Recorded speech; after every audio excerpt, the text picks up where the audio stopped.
UK farmers were already facing an uphill struggle when the war in Ukraine began. Since then, fertiliser and fuel costs have climbed sharply, leaving farmers trying to navigate new obstacles which are making crop production more costly. So, farmer Lawrence Matthews is monitoring events in Ukraine very closely.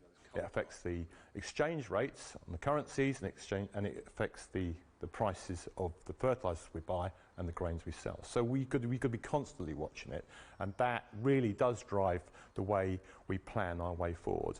2 years ago, the UK imported a quarter of its fertiliser from Russia. But gas is a key ingredient, and those costs are up, meaning it's tripled in price. The UK is hooked on a supply of fertiliser that in part comes from unstable regimes like Russia. And during the height of the crisis, we saw Vladimir Putin sabre-rattling and threatening the world with even higher food prices. With farm work in full swing in springtime, rising diesel costs add to the financial pressure.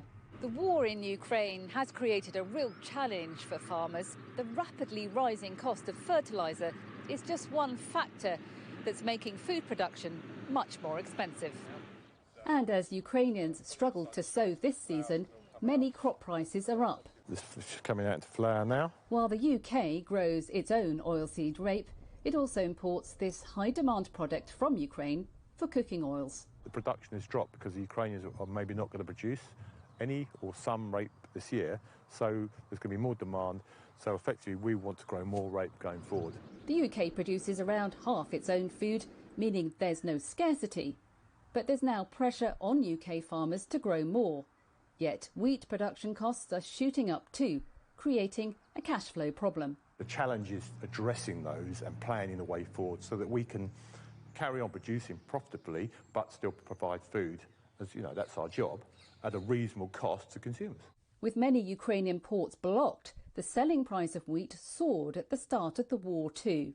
If it means there's less grain on the world market, then we're going to have to step up and produce more, which means we're going to have to source our inputs from somewhere else at the best price we can get them. But ultimately, the price of the inputs will drive the grain price.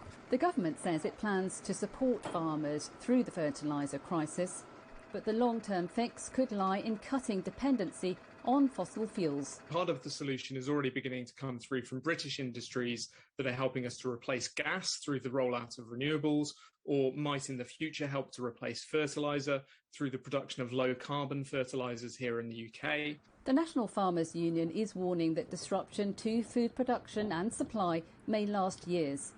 It seems we're in for the long haul before food prices go down again. Kitty Logan, CGTN, Surrey.